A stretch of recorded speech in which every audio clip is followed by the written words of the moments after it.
All right. Okay. Good day, everybody. Thank you for joining us on yet another episode of the podcast. Today, I have a phenomenal guest with me in the studio, Mr. Onyeka Christian. He is going to be sharing with us on the subject matter of empowering a community through agriculture, building skills, jobs, and sustainable livelihood. Uh, so I'm just going to read out his bio before we start out the conversation today, so you guys get to know the amazing guest that I have with me in the studio today. Mr. Christian Onyeka is a dynamic, forward-thinking leader who is passionate about agricultural transformation, strategic business development, and technology innovation. He has a master's degree in international business from the University of East London and a leadership certification from the Esteemed Leadership Trust in Herefordshire, UK. And Mr. Christian is it has a skillful blend of academics and a deep practical ingenuity to drive real world impact. As the pioneer in Right. sustainable agriculture, Mr. Christian is also known for his remarkable achievements of transforming an 8-acre forest into an 18-acre thriving integrated garden, demonstrating his visionary ability to unlock hidden potentials of underutilized land. His work exemplifies resilience, innovation, and sustainable growth. Beyond his agricultural success, Mr. Christian is a committed community builder. He has trained over 350 youth and women annually, empowering them through practical agricultural skill community that extends beyond farming. His people first approach emphasizes capacity building as a pathway to long term food security and economic empowerment. He is also the co-founder of FuenteFarms. Mr. Christian's leadership has expanded farming operation to over 40 hectares across Ogun and Lagos State, Nigeria, creating a wider access to food, promoting sustainable livelihood. His work is driven by a clear mission to contribute to the hunger-free future where communities can thrive through innovation and inclusive growth. He has a deep Okay. dedication to sustainability, strategic partnership, human centered solution. Mr. Christian is shaping the future of agriculture in Africa and is also inspiring the next generation with purpose, clarity, and productivity and impact. Mr. Christian, welcome today and thank you for joining us on the I Am Thank you podcast. very much. Mhm. Thank you very much for Fantastic. having me. Fantastic, fantastic. So let's just start out right from the Oh, beginning, right? Let's begin with go ahead. this. Tell me a bit more about what your philosophy is and what does agricultural empowerment look like at the community level, Mhm. especially for youth and women in Africa. What's your thought about that? Okay. Very good question. So, firstly, I want to say my philosophy is built around people building people capacity, right? Mm, And reason why that is because when I got into the agricultural space, one of the challenges that I faced or that we faced as an mm-hmm, organization was we lacked people, we lacked competence, we lacked capacity, we lacked the mm, technical know-how. So it was almost like we kept on going on in circles. We kept on going on in circles. You come out today, you want to do something, you get people to farm. Before you know it, you hear one story, you have one, there's from one failure to another. And then we thought, okay, you know what? One of the things that we need to do to change the narrative for us is to let's focus on people and let's build their mm, capacity to farm, their capacity to cultivate, increase their knowledge within the space. And then that way we can actually get them to achieve what we want to achieve. yeah. So we actually started from that angle, it was more people centric. And then Mm, it translated into empowerment, it translated into impact, it translated into building people, building community, but we actually started from, the people. For us, what agricultural empowerment looks like, at the community level is actually ownership, mm, mm-hmm, innovation, and yeah. long-term resilience. When we Yes. started building people, we tried to instill, first of all, it's a mind shift. We try to create a mind True. shift, you know, taking people away from the usual agricultural, activities, and then trying to make Yeah. people know that every agricultural endeavor is a project. And if you see it as a project, right, it means for every project you must take ownership, right, of that Yes. project. So we started from Yes. that angle, trying to instill to people what they need to do, how every Mm-hmm. project, it should be treated as something personal. When you see Yes. Ownership something, mentality. yeah, Mm-hmm.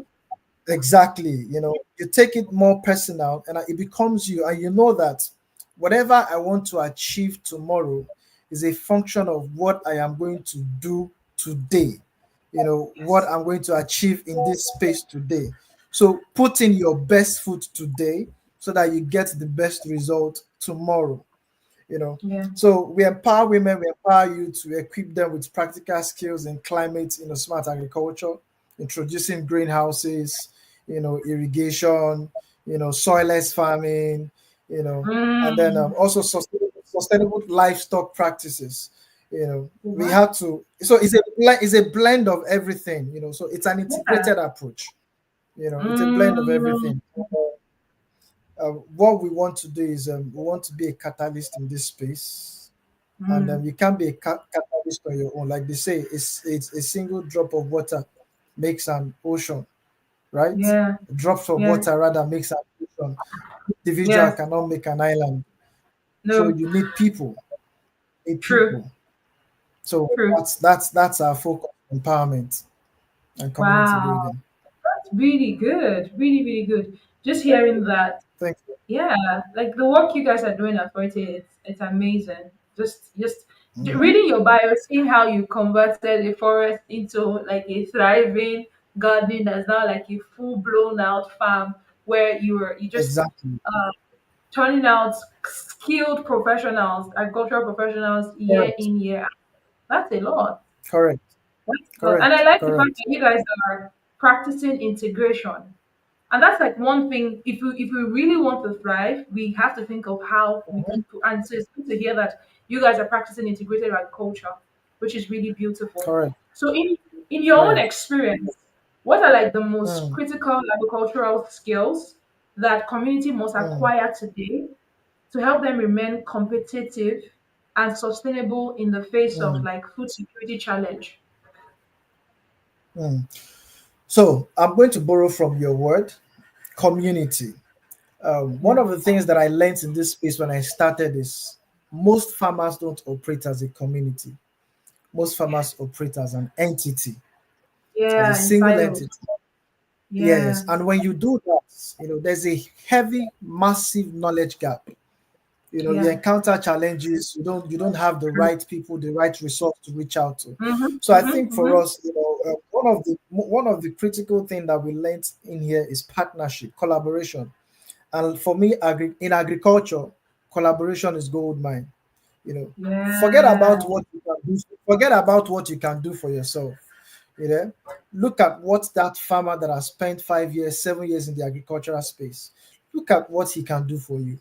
Yeah, and helping. Mm. The moment you achieve that, you are solving a problem in your own space. So you end up not reinventing the wheel. Rather, you become Yeah. a part of the wheel. Yeah, Yes. you become a part of the Yeah. wheel. Yeah, and in doing that, the little things starts coming in. It was easy when we started. It was more of open field cultivation. Mm. We had to learn Wow. from all these things. We now discover that, look, for us to actually succeed in our endeavor, we need to change our approach. We need Mhm. to look at we need to look at an environment that gives us a bit of control with respect to what we are cultivating. We need Yeah. to look at climate smart farming. We need to look at climate smart technologies that can Yeah. improve cultivation and increase yield. Yeah. Yeah. So these are most of the critical agricultural skills that we actually try to ensure that we push out to our trainees. Climate smart farming. Every time you hear agriculture, every time anybody talks about agriculture, be climate smart.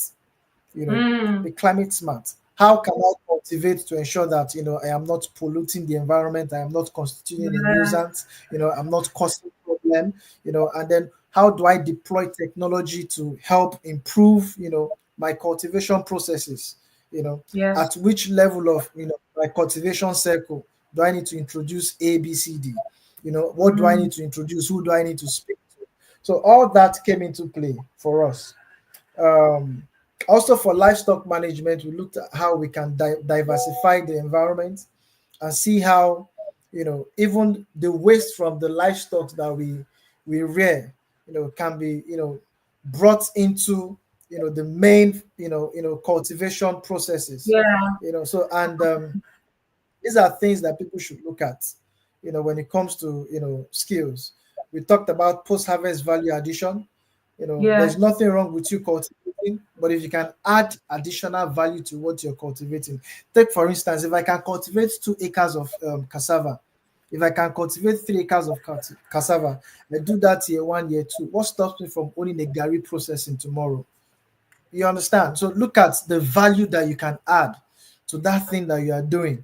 If you can do 2 acres, 3 acres cassava cultivation, nothing stops you from turning that cassava into Gary. Nothing stops you from turning it into is it Fufu. what did they, there's Fufu. yeah, fufu. Nothing stops you from doing that. So look at what other value can I introduce, in this space. And then the last one is marketing and agribusiness skills. Like I always tell people, farming is not agribusiness. Yes. It's not. Farming is not agribusiness. In agribusiness, you have to want to ensure that you maximize everything that is before you. Yes. You want to maximize production. In True. agribusiness, everything makes sense. Waste Yeah. makes sense. Waste Yeah. can translate, to monetary value. Yes. So in agribusiness, you need to build that skill, you need to build that competence, you need to know how to sell, you need to know how Mm-hmm. to talk to people, you need to know how to market your produce. I think the most Yeah. important thing for me is you must be proud of what you do. If you're not proud of what you do, it becomes difficult for you to tell others. So be proud Yes. of what you do. A lot of our predecessors have been trying to change that narrative, and they've done so excellently well doing that. Yeah. Changing the narrative. We are proud farmers, and we are happy to be farmers. We love Yeah. what we do. Just as somebody wants to see a doctor by his name, if you could call me Farmer Christian, that's fine. It's okay. I love it. It's beautiful, and I'm proud of it. It's showing in my work. It's showing in the impact. It's showing in the Yeah. organization. Both locally Yeah. and globally. So that's it, really. Develop these soft skills. So these are things that we preach, really. Wow, that's beautiful. I like And the this, fact and that these are not they are not just skills, right? mm, They are not just skills. They're economic lifelines. You know, when I you like that. when you It's look beautiful. Economic when it looks as life. if your business is going through a downturn, you can turn Yeah. around and then you can look back and see that I've developed capacity in one, two, three, four area. Nothing stops me from going further. You know, Mm, wow. yeah, That's a beautiful way to look at it. Economic lifeline. Wow. So you can if there's a correct, downtime, you can dial into the other aspects of it. I was just having this exactly. conversation. And basket the success we've achieved. Yeah, I was having a conversation with a dear friend before we hopped on this Mm. podcast session today. I was saying to her like, agriculture is broad. You don't have to be in production. You can be in value chain. You don't have to be in production. You can be in Absolutely. value chain. You can be in processing. You can be in packaging. There's so much. Mm-hmm, mm-hmm, Don't look at it one mm-hmm, direction. There's so much to it, mm-hmm, and that's what you just mm-hmm, integrated in mm-hmm. this conversation, which is really nice. So, how does Yep, community yep, based agriculture training, yeah, differs from the traditional yeah. classroom learning, right? And why is hands-on, localized approach more effective for building Mm. sustainable livelihood? Why is hands-on approach more effective? Why? Okay. Okay, beautiful, fantastic. Now, so our model at Fuente Farm, is like I said, we are people centric. So it's centered Mm, on building people. And what we've come to realize is, you know, a lot happens in the classroom. Theory is Mm, beautiful, but the environment is quite different from practical. Because when yeah. it comes to practical, you are faced with reality. And I Yes. think what makes the difference is, yes, is your ability to think, your ability to, to assess the situation, your ability to, begin to analyze properly what you're going through, and then begin to you research, you find out, okay, how do I get this done properly? If I am getting this result, why am I getting this result? What do I need to do to change it? So for us, that approach is very key. And that was why during our programs, we had to split our programs into two. There's one we call the Learn, Work, and Earn initiative, which was Mm. tailored for core members. These are Oh, core nice. members that have been to the four walls of the institution. They've gone through all the theoretical aspect of agriculture.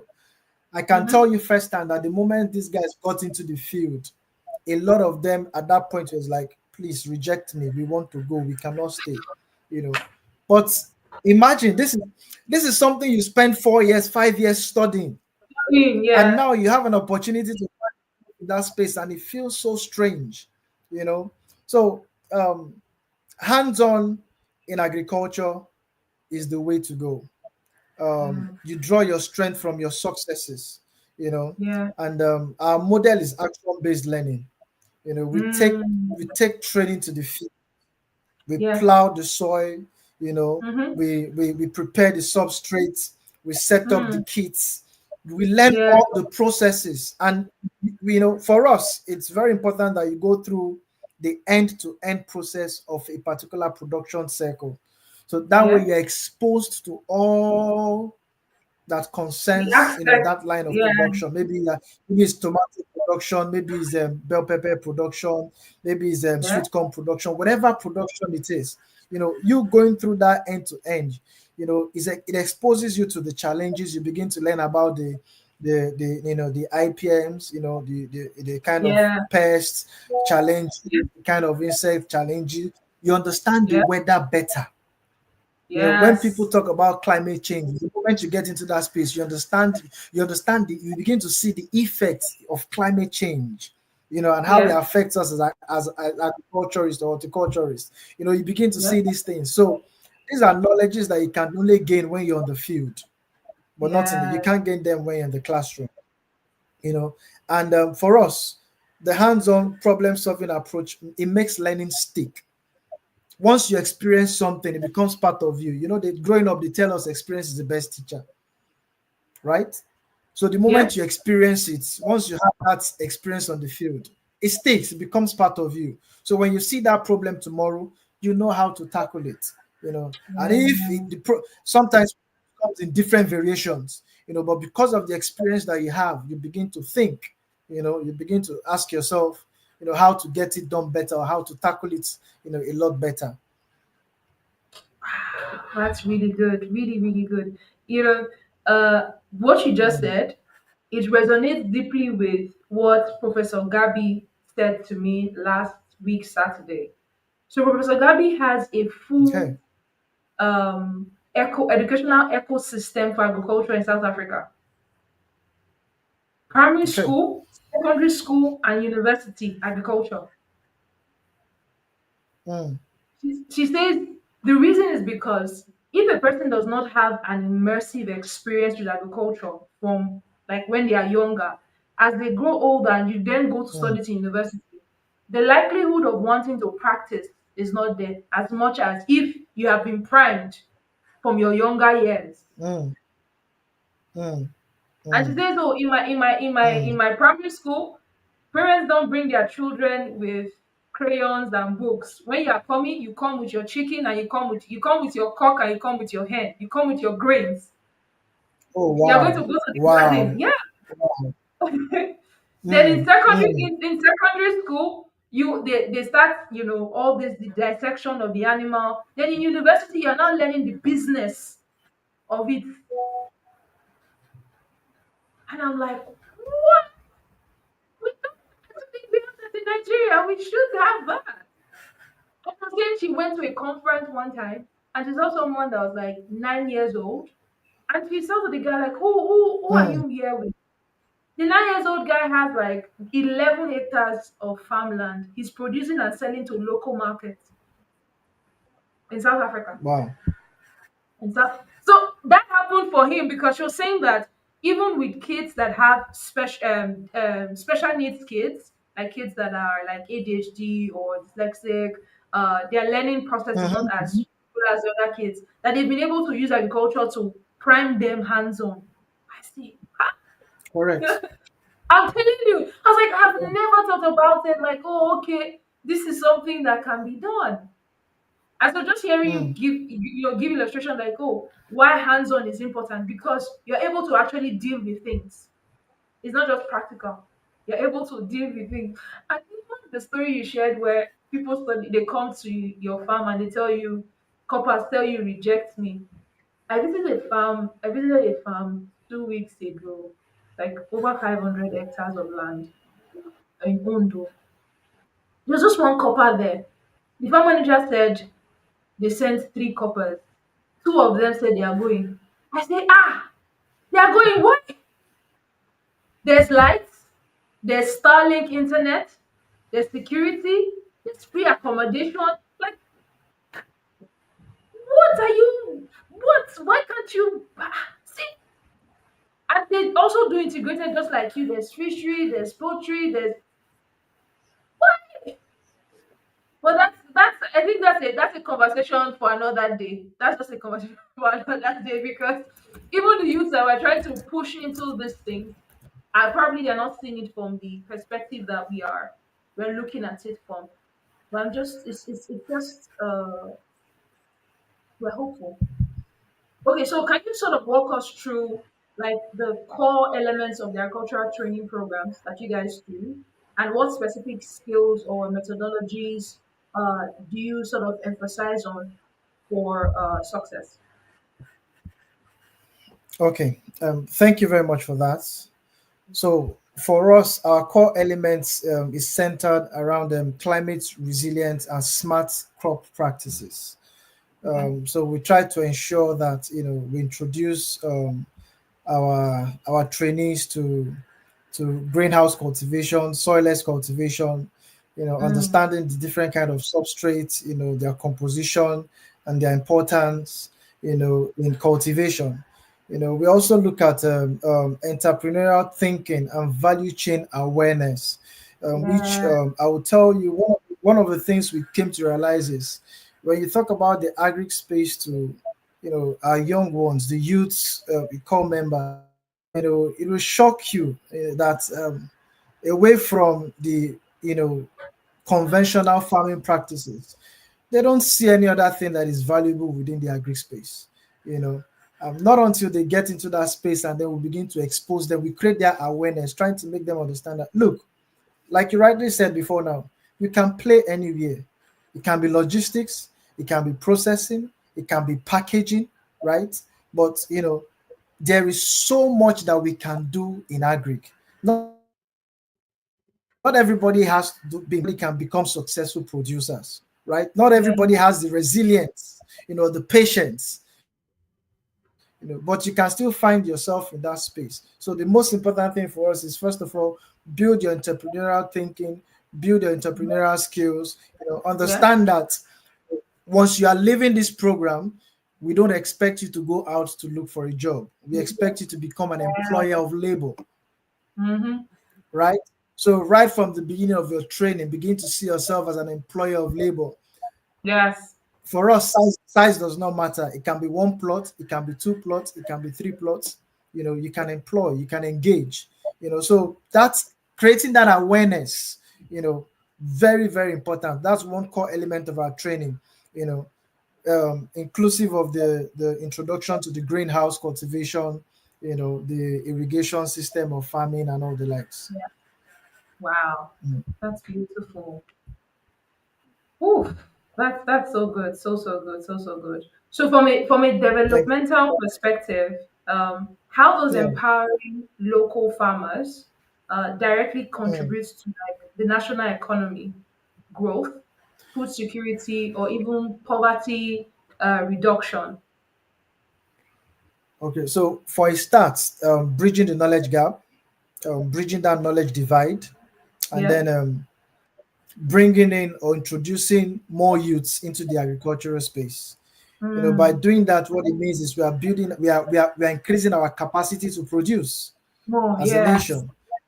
So Yes. trying to make people understand that you can find yourself, you can contribute to the GDP of this country, Yeah. right from what you produce, helping us to become a producing nation, right?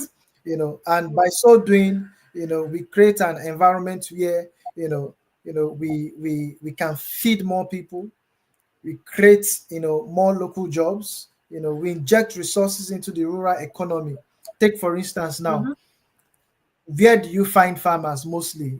Mostly in the bush, in the rural Yeah. areas, you know. But there are things that we need to ensure that farming for us is seamless, So the moment we find ourselves in those spaces, developments begin to happen. Places where there are no electricity, there are no lights, electricity and lights begin to come into those places. Places where there are no schools, there are no hospitals, Mm. schools and hospitals begin to come into those places, and that way, what we are doing is we are building the economy, we are building the country, we are increasing, everything that has to do with food security and reduction of poverty, you know. Really good and really true as well. Very, very true. Mm, We are headed to that time of our life experience where we would have more green jobs, more green jobs. So we would have more green jobs, more people coming mm, into farming as well. We'll definitely have mm. more green because the area is so wild. I was speaking to I think 2 Fridays ago or last week Friday, I spoke with a lady called Joyce Kamande from Kenya. She has like she Network is practices, really they poor. do fertilizers from compost waste. That's like pure circular economy. That's just where she's just focused on fertilizers from compost waste. And I was like, Okay. years ago, that was not, and like, let's say if you say 2 decades ago or a decade ago, that was not like a very popular area that people would sort of look at. But now it's Correct. something. Circular economy. It's Mm-hmm, something. mm-hmm, You guys mm-hmm, already practice it mm-hmm. in your farm by taking let's say, the animal waste and applying to your crop. You're already practicing it already. We go as far as crushing eggshells. Are you serious? Yeah. Wow. So we go as far as crushing eggshells. We go as far as, all the grasses and all the waste that we clear on the farm. For mulching. We yeah, no, not for mulching. We turn them to biochar. We turn them to Oh yeah, biochar. We use yeah, a mini pyrolysis technology where, we combust, we combust those things, and we convert them to biochar, and then we make use of them in the cultivation. So it's a lot. It's beautiful. oh my It's a lot. god. Yeah, Good to hear that you yeah, guys are already practicing that. Oh my, yeah. We that's do. beautiful. Really, really good to hear Mm-hmm, that. Oh wow. mm-hmm. Mm. Okay, so my next question to you at this time is, you've worked extensively with youths and women. All right. What systematic barriers have you Okay. observed?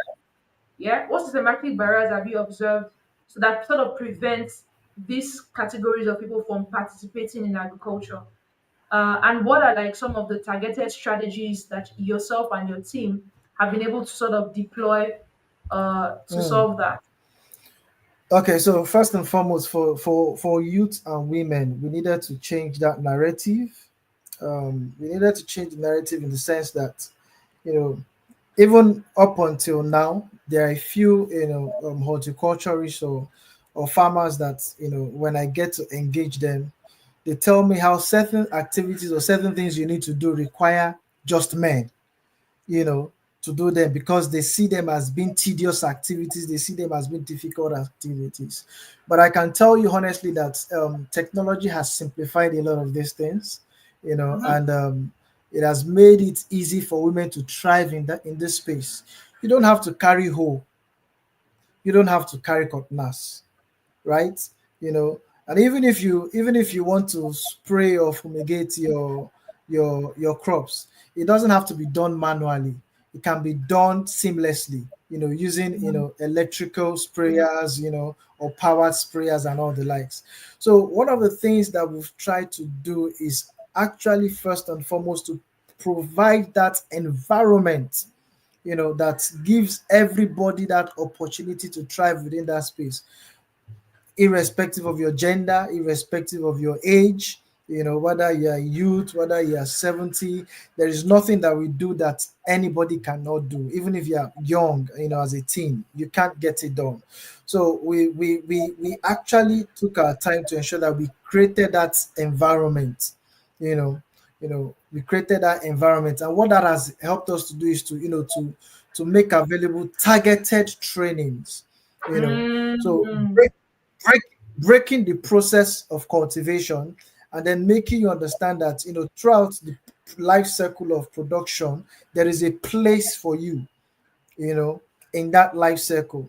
You might not, you might not find yourself in at the the areas where they are spraying, but you can see yourself nursing. You can see yourself preparing the substrates. You can see Yeah. yourself putting the fertilizers or preparing the nutrients, and all that. So we try to ensure that that environment is accommodative of everybody, is accommodative of everybody. I'll give a practical example. Like when the Okay. guys on the farm want to spray their kits, they want to implement their IPM, Yeah. diligently. You know, the ladies help them to make water available. Mm. Do you understand? Yeah. Because for them they see carrying the knapsack and doing the spraying as being cumbersome. But guess Yeah. what? They make water available. They mix, the agrochemicals or agro inputs. They mix Yeah. them together. They put them together, so they know the quantity of what you want, when you want it and how you want it, and what will give Yeah. you the best of result when you are spraying. So they put all these things together. You know, Mm. another thing we do is we enable access to resources and markets. Everything that has to do with cultivation end to end is being provided. Mm. From the seedlings to the nurseries to the substrates to the, everything is being provided for. So it's not a question of we want to get this done and we don't have the resources to. All the resources are made available for you on the farm Yeah. to aid your training and ensure that you get the best, you know, Mm. from your training. So we do that. We also build inclusive networks and cooperatives. So we have people that we invite to also come down, extend training time to us.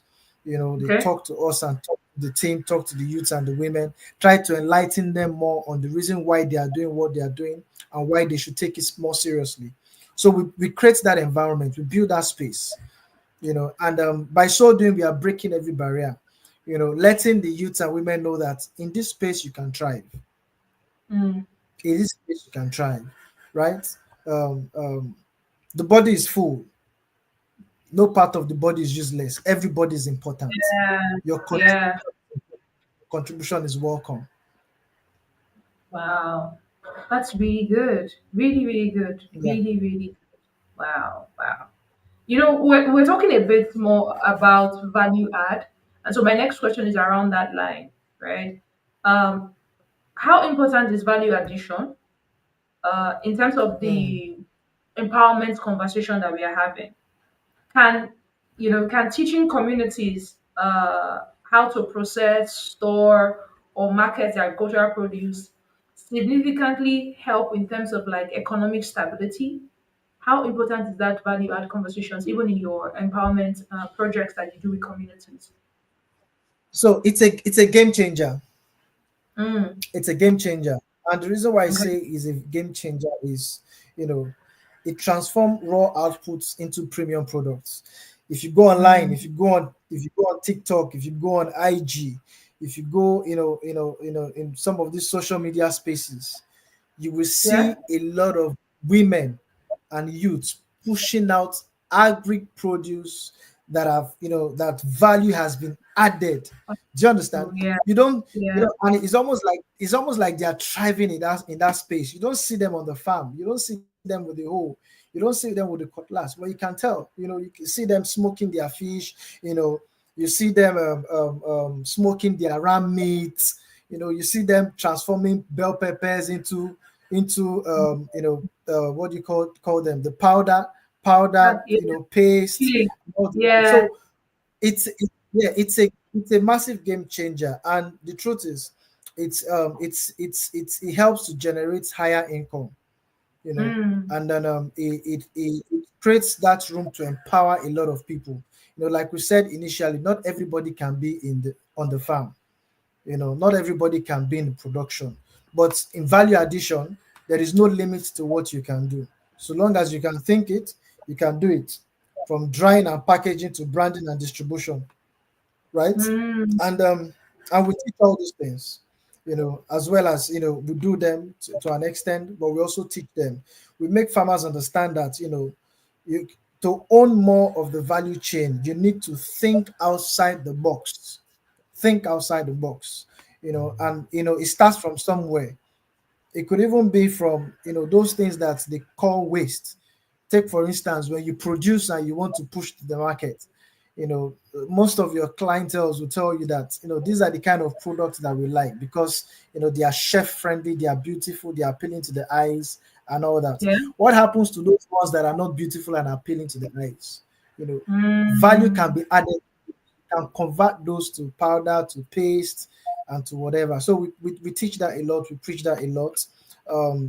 It's part of what we encourage, our trainees and our farming community. Value addition is a massive. Wow. That's really good. Really, really good. Really, really good. Whew. Hmm. Value addition. Nice. So, what would you say the role of technology is in this entire conversation? What role should technology play in agricultural training and community empowerment? Are there like digital, tools or things that can be made more accessible and much more practical for smallholder farmers in underserved regions? um like I always say, there are different levels to these things, right? There are different Yeah. levels to these things, and we always tell people, we tell our trainees, let's start from the basic. Let's start from the basic. Yes, technology is a great enabler. There are mobile advisory tools, digital financing, smart irrigation. You can introduce tech, you can introduce drone, and all the likes. But let's start from the basics. And the basics takes us back to more or less like mechanized farming. You're preparing your land space, because not Yeah. everybody would have the opportunity to start setting up greenhouses. you know Yeah. you must start from somewhere. And it's always good you tell people the truth from the onset so that they understand what they are getting into, right? Yeah. So you could introduce technology as far as plowing, tilling the land. you know Hmm. you could introduce technology, within the irrigation system, how you want to distribute water, across, Hmm. the entire landscape, depending on the size of the landscape, depending on the design of the landscape. Yeah. Introduce your irrigation system. You must have a distribution channel. Mm. Where is water coming from? Where is Mm. water Yeah. going to? How long is water going to be here? How do you get water to this place? How do you get water to the top of the roof, and all the likes? Yeah. So technology enables us to do all those with ease. Most importantly, it's in gathering of data, which actually comes to bridging that knowledge gap. So technology helps us to document, our Mm. experiences, the challenges that we face, so that by the time we start a fresh cycle of cultivation, we can make reference to the previous the previous cultivation experiences, and then see the challenges that we had, and then see how we can actually tweak things or change things to improve our yield. So Mm-hmm. it does a lot, and it's very practical. It's very practical. We can't rule it out in production. There are Mm-hmm. places you go to where they use drones, you know to do the Yeah, spraying, instead of precision. Yeah. the physical Now, spraying and all that. Such places, exactly, using the knapsack. Correct. wow. So, guys, you have to bear with us. I think uh, Mr. Christian has a bit of a network connectivity issue, but he'll join us shortly. However, I believe that this conversation has been very enlightening for us. Uh, I like how he talked about that they are integrative in their process at FuenteFarm, that they are integrative, end to end. And like I always say, like for every young person on this call today, realize that agriculture is beyond just production. There is packaging, there's processing, there's distribution, there's logistics, there's like export of the product that has been produced. So for some persons, they export like raw produce, but for some, they refine produce as well. So there's so many places and aspect that you can play in. Okay, he's back. Welcome back, Mr. Christian. Welcome back. You were out for a while. Can you hear me? I'm not sure if you can hear me. You were out for a while, but welcome back. Oh, I'm not sure if you can hear me. Can you hear me, Mr. Christian? Can you hear me? Can you see me? Uh, oh wow. Can you hear me?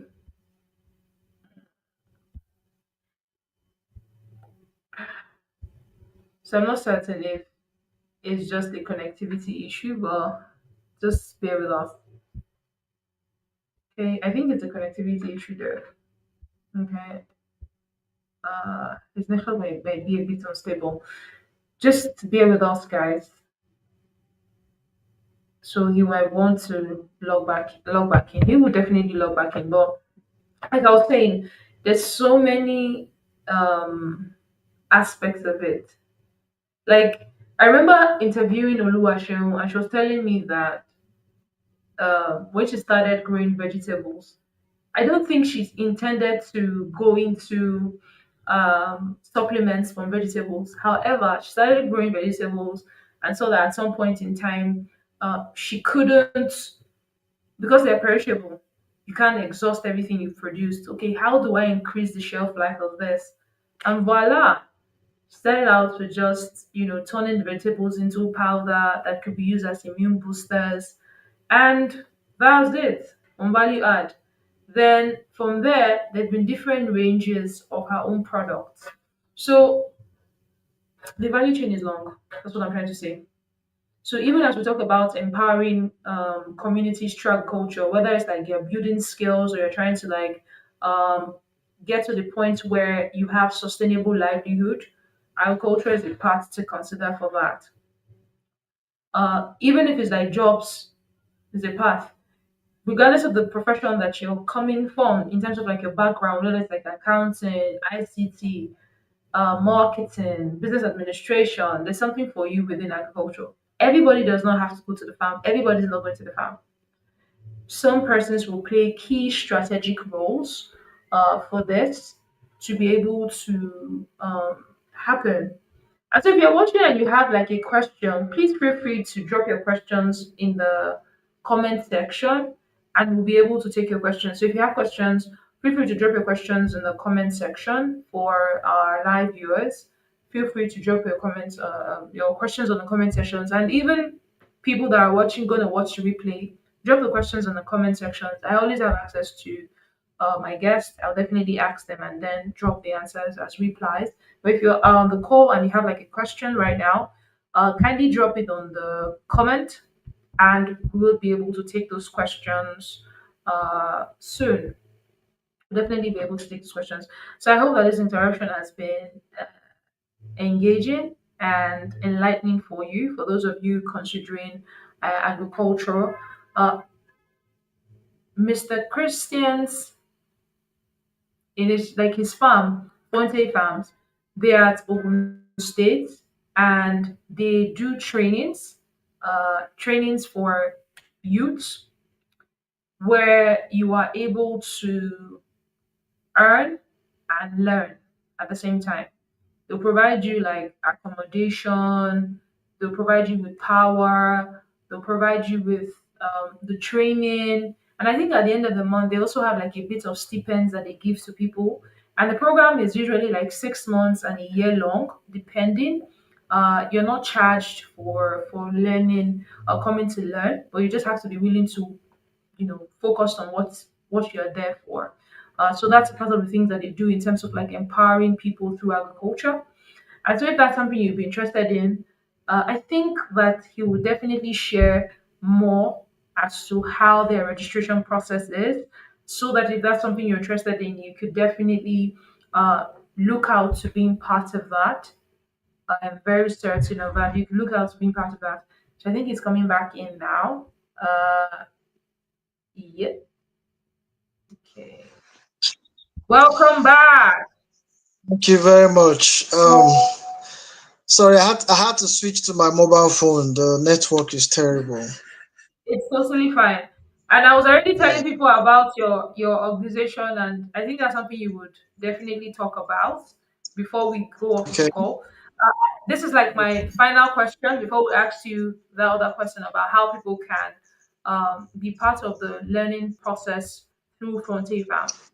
So my last question for Okay. you today is uh, for young professionals or like policymakers or the government, listening to us today, what would you say should be like the top three priorities that should we should focus on to truly build a sustainable agricultural empowerment program in Nigeria or Africa? What would you say we should focus on?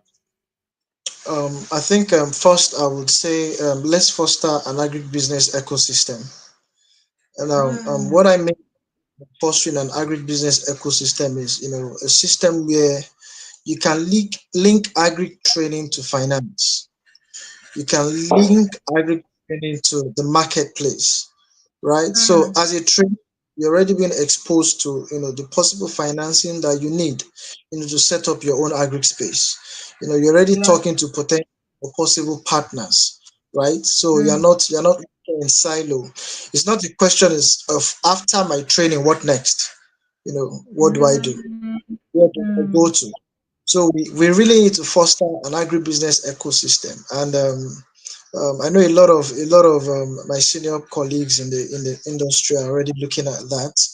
We're also looking at doing something of such. Also, it's more or less like investing in a hub, building a farm hub, a farm community where you have cluster of businesses, that can be owned by any of these the trainees that have become entrepreneurs, that have become successful, farmers or agripreneurs, as the case may be. And then secondly, linking.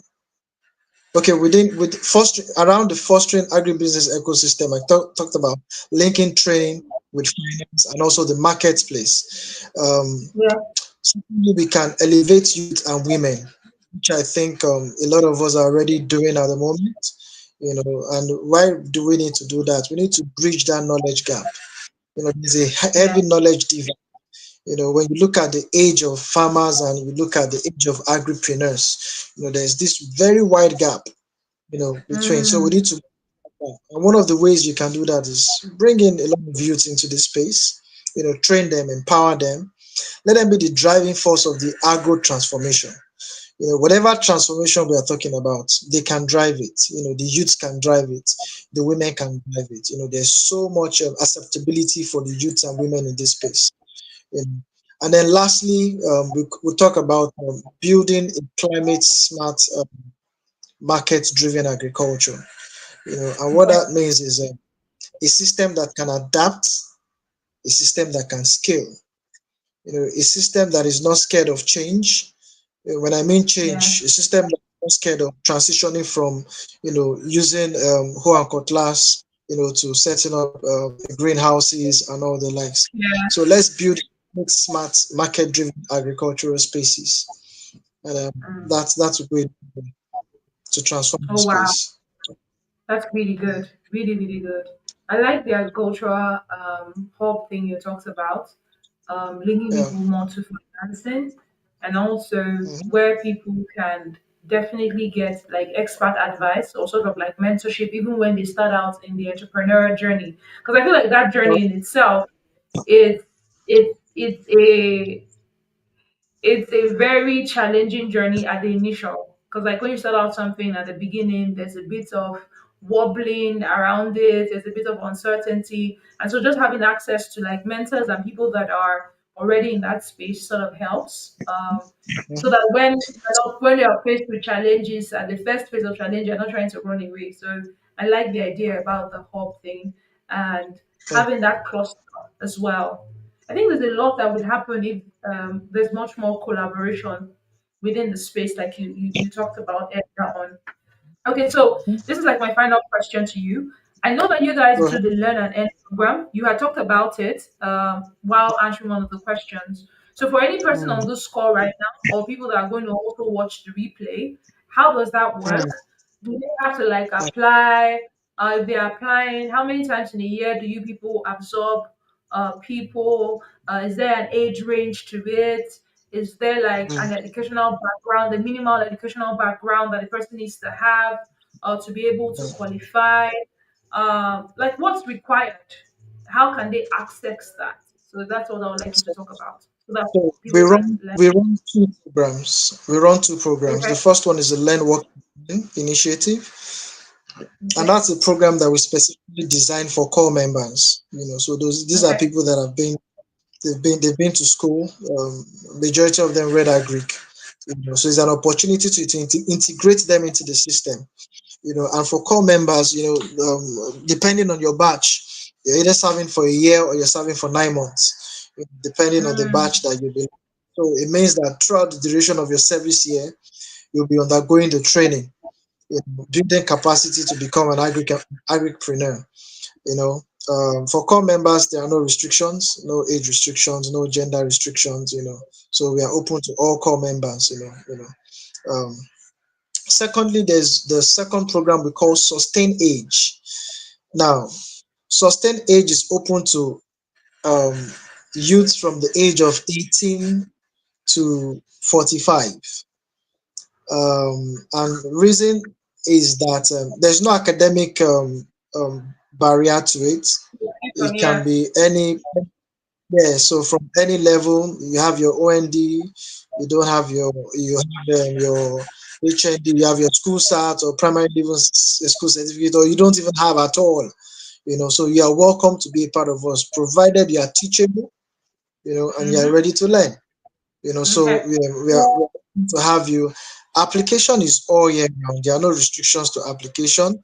So if you go on our yes, if you go on our website, we have the training program portal where you can choose which of the trainings you fall into. If you're a copper, you choose the Learn Work and Earn initiative. But if you are any youth from any walk of life anywhere, in Nigeria, you can go through the Sustain Age. Now, what the Sustain Age has helped us to achieve so far is Okay.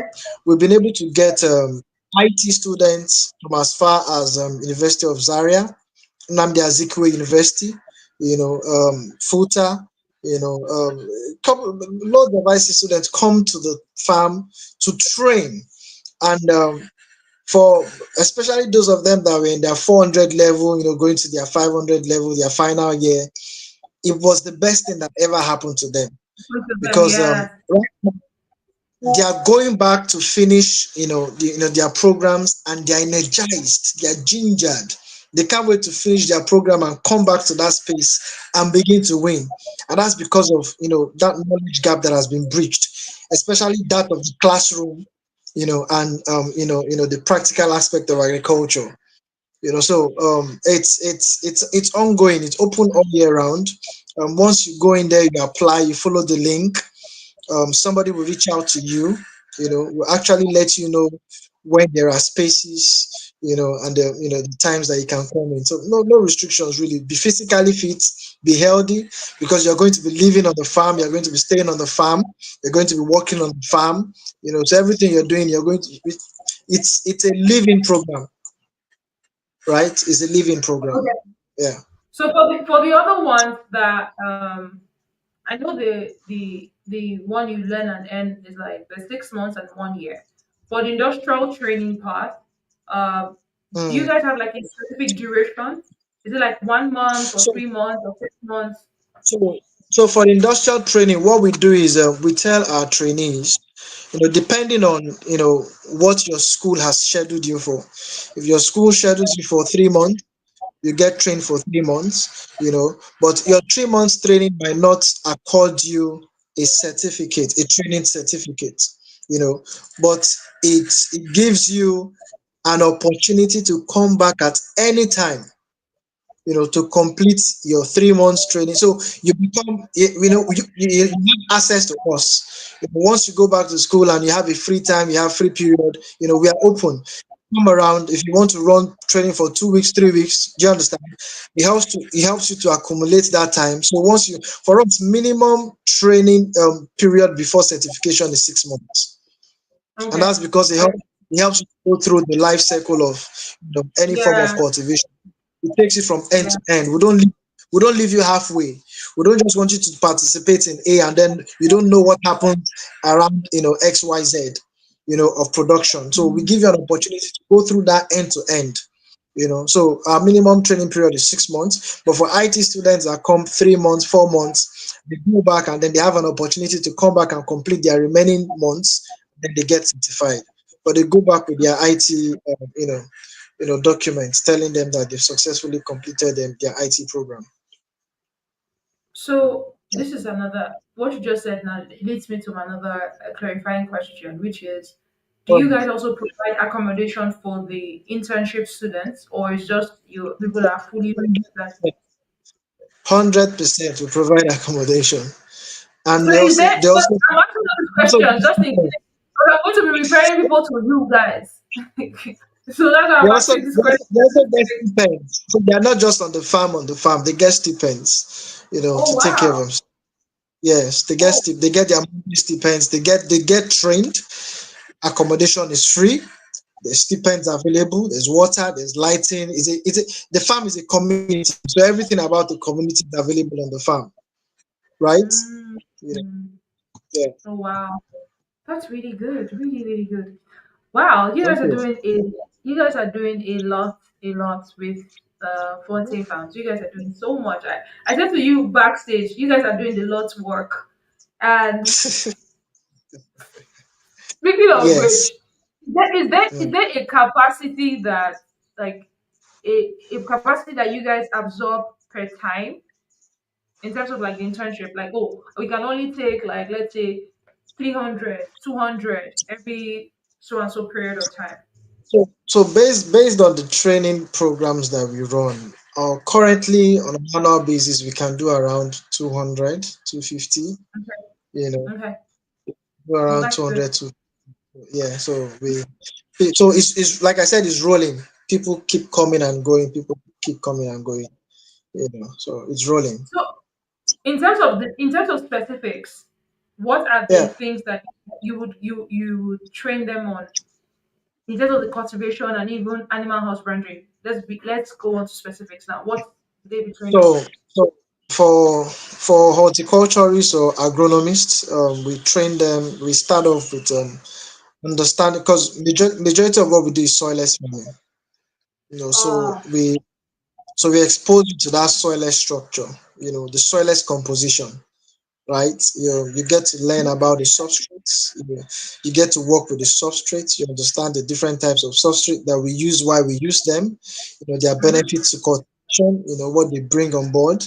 You learn how to prepare your kits, right? You learn how to set up your greenhouses. You learn how to prepare your bags, your grow bags.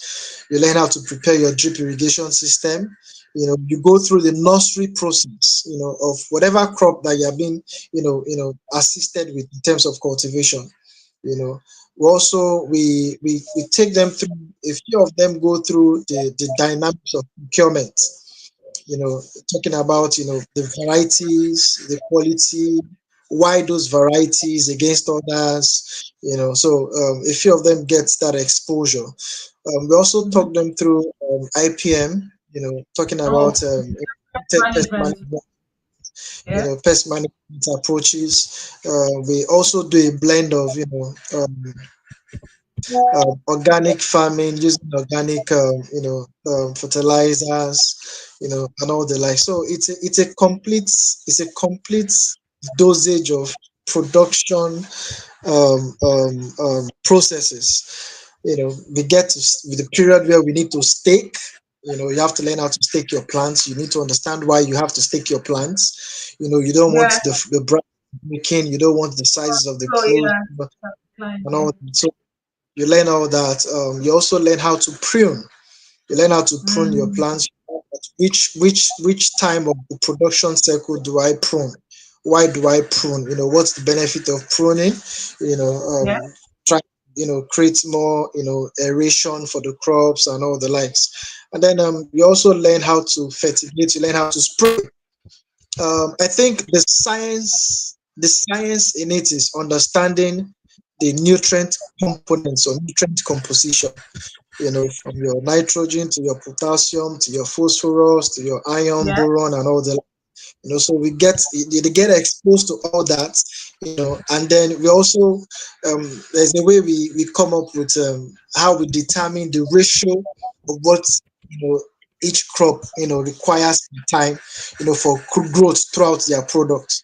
So we'll take them through all these processes. So at the end of the day, they are full-blown agronomists. They understand the practical aspect of it. They understand the scientific aspect of it. Mm. So towards the end, for those that do the 1 year program, do you guys also teach Mm. a bit about agro business? Because it's one thing for people to be able to learn how to grow these things, but do you guys also teach Yes. a bit on the marketing and the sales and customer Yes. acquisition kinds of things? Exactly. Exactly. We do. We do. We do. We take them through the entire process. We So take them like through end the to entire end. end to end, Oh end to wow, end. We have that's our own system. We have our own logistic team. So everything for us is practical. We are end to end.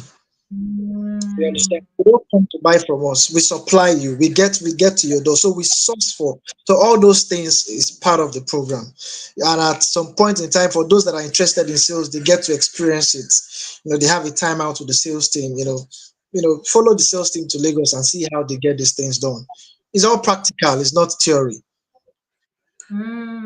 that's really good. Yeah. Really, really Yeah. good. Thank Wow, you. it's been an enlightening and insightful interaction with you today, Mr. Christian Onyeka of FuenteFarm. And, Thank you and, very and like I much. said, yourself and your organization, you guys are doing a lot of work. The full entire to be going through the entire end to end process. That's a lot. Because there's some people that just focus on one part. But I like how Mm-hmm. holistic it is, so that Mm-hmm. if different people they're able to say, okay, I think this is where my strength is more, and I'll lean towards this more. I don't have to, try to do everything at once, but I think this is where my strength is, and I'll then definitely lean on this more. But it's an amazing thing you guys are doing. Just hearing that there's also the distribution, the sales and logistics team, because that's another one too. Because people are afraid, like, okay, by the time I produce, who is going to buy from me? How am I going to sell? I'm not just producing for myself or my family. But it's good to know that Mm-hmm. aspect of it is also covered as well. But with the Mm-hmm. level of work and everything that's going on, what would you say? What would you say you project will be happening within the space in the next 10 to like 15 years? What are your projections?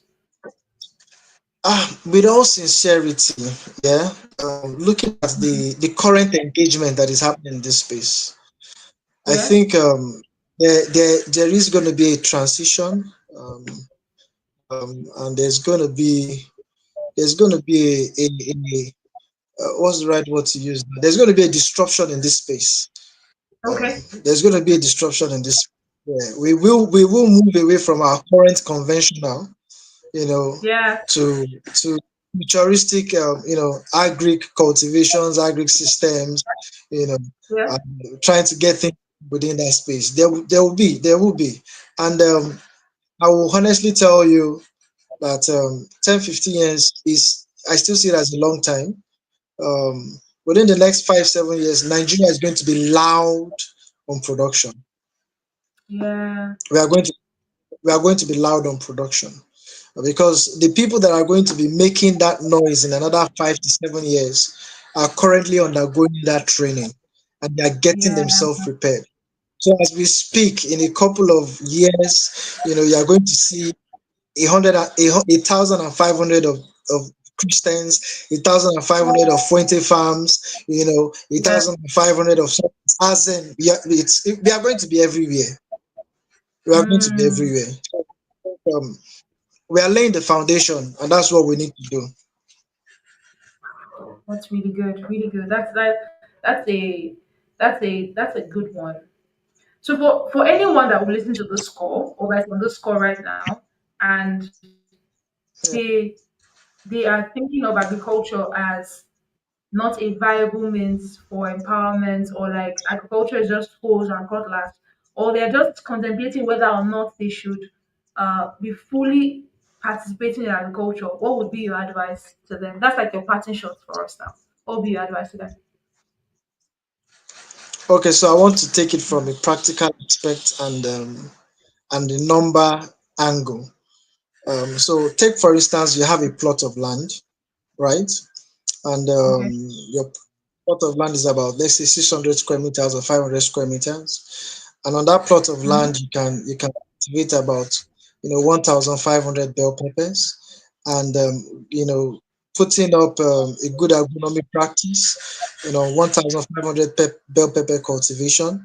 You can do as much as 2 kg per plant. You can do as much as 3 kg per plant. So for 1,500, if you are doing 2 kg per plant, you are looking at about, let's say, rather, if you are doing 3 kg per plant, you are looking at about 4,500, right? And if you are going to Okay. take this Yeah. produce to, you can sell average of about 4,000 naira per kg, 4,500. That's my Mm-hmm. advice. That's 18 million. That's 18 million advice on one plot of land. What are you doing Wow. sitting down? Get into this. Wow. Wow. I like how you came with results and proof, evidence. You didn't come with just Correct. talk. You give No, them no, no. maths. So Yeah, think about the math. Let's do the think math. it. And, Think mm, it. wow, Think it. that's really good. Really, really good. I Mm-hmm. like how you put it. Just give them for them to calculate it, and then this let the answer help them in Mm, making the decision. correct. Correct. Fantastic. Correct. All right. Thank you. Thank you so much, Mr. Christian. It's just been Thank you. an insightful, enlightening, and very interactive conversation with you today. The work that you guys are doing at Fonte Farm, it's really, really incredible. I would say to you and your team, keep up the great work. You guys serve as a lot of beacon of hope that okay, Mm, yeah, something is thriving within our country. You guys are one of the frontiers that we look up to say, oh, okay, yeah, these guys are doing great, and there's so much possibility within the space. So yeah. thank you for the amazing work you're doing. Thank you very much. Thank you for having me. Fantastic, fantastic. And so, guys, please thank you for staying with us till this time. You also heard Mr. Christian that they absorb people. So, if it's something that you're interested in, feel free to reach out to them. Contact Farm on Instagram, on LinkedIn, on I think on Facebook as well. You can reach out to them. Or, Mr. Christian, do you want to call out your website so that people can also reach out to you guys directly to sort of apply or on your website? Oh, yes, that's www.fuentefarmng.com. Fuente Okay. spelled Fuente, farmng.com. So you can reach us Okay. there. We're on IG at FuenteFarm Ng. We're on Okay. TikTok at FuenteFarm Ng. on LinkedIn, FuenteFarm Ng. Fantastic. So, guys, hurry now. Go on their pages, connect with them. He has said it. He has said a lot. So imagine that you guys are doing this at no extra cost. Ah, wow. And people will keep saying that there are no jobs in Nigeria. Okay. Mm-hmm. Anyway, you guys are telling people to like job creator, business owners, and I like that. Correct. Yeah, Correct. Yeah. you are not just think about creating one, which is one of the things that Mm-hmm. Fuente is also doing. I like the unique model, like building people Mm-hmm. to the point where they can see themselves as employers of labors, as creators, as people that can own an Correct. enterprise and then run it.